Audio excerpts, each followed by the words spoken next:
There are moments in life that seem so fleeting, lost too quickly, absorbed by time. Seconds as days, days as years.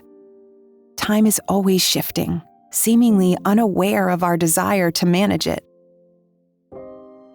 And then you hear the news you thought you would never hear, and you realize controlling time is everything.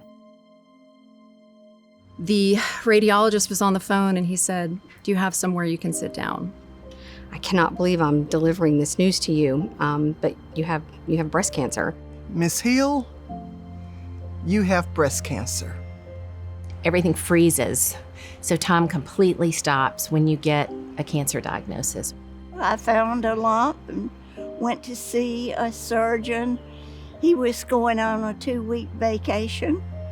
And let me tell you, that was the hardest 2 weeks I've ever had in my life. I was left to wonder, is it all over my body? Is it worse than I thought? What are we gonna do? How are we gonna do this? There's the purely medical aspect of, how a delay impacts treatment, impacts disease progression. Equally as, I think, important in the short term to the patient is that anxiety level. You want to get a plan, and being able to see your physicians all in one day to get that plan, it's life-changing. It can impact you if you're not mentally, spiritually in a good place. You find yourself being all over the place. My children were 6 and 4 at the time. My mind went to a place where what if it's so bad that they don't remember me or have memories of me? And that they'll only know me through photographs and other people. I think that we've come a long way in our community, a long, long way, but the hope is that we can continue to make progress so that we shrink that time down for the patient so that they don't have to go home and worry. Waiting weeks and months for different physicians and healthcare providers to all huddle up and decide what your plan is just doesn't work for the patient.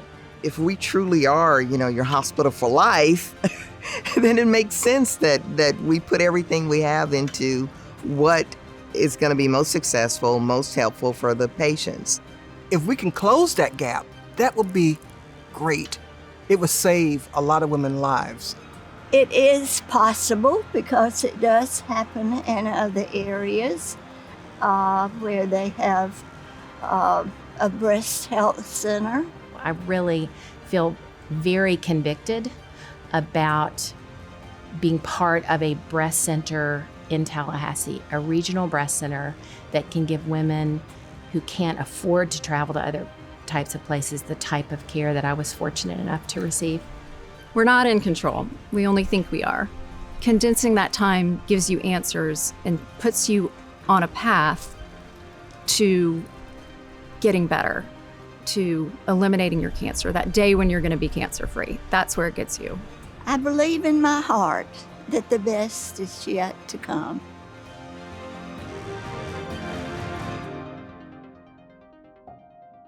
The Walker Breast Program at TMH